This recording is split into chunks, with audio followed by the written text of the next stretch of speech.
mga programs at serbisyo ay nag-uumpisa po sa time na ang mga magulang ay na-discover ng anak nila ay may autism. So meron po tayong tinatawag na family support group, no? Mhm. Pagkatapos po, meron po tayong tinatawag na home empowerment. Kasi nga po ang Autism Society Philippines, ang pong objective ay parent empowerment, no, family empowerment.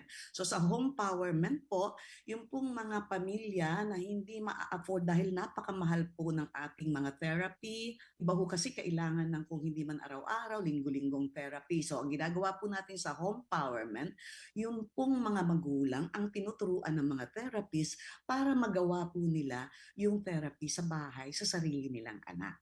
At tapos Importante po tuloy yun. din po ang pag-educate natin sa ating mga parents through education, including po yung ating mga tinatawag na web shows, no? Ngayon po kasi mga tao parang medyo nagsasawa na sa mga tinatawag na webinars. Mula po sa early intervention, meron din po tayong weekly activities para sa mga kabataan na tapos na ng early intervention at naghahanap ng mga activities, no? So meron po tayong tinatawag na Play Day, no, tuwing Sabado. So kahit po nung magka-pandemic, tuloy-tuloy po yan, naging online at mas dumami pa ang naging participants. So ang mga sessions po natin sa art, sa pag-prepare ng pagkain, no, sa physical like dancing, okay?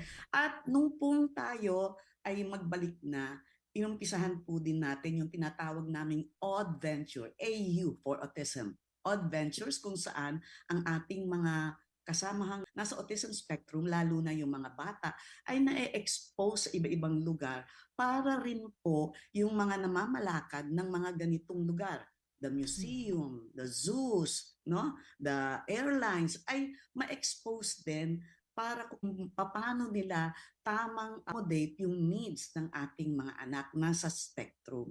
At Mhm. ngayon po, karamihan po ng ating mga anak na nasa spectrum ay mga may edad na at nakahanda ng magtrabaho o kumita. So meron din po tayong economic empowerment program kung saan pwede po silang ma-employ through Mhm. Autism Society Philippines Autism Works. Pwede pong magkaroon ng mga livelihood, no? Pwede pong magnegosyo at meron din po tayong online na mall. We call it Autism Mall, Autism Mall, kung saan po siyempre ang binebenta natin ay mga produktong gawa nila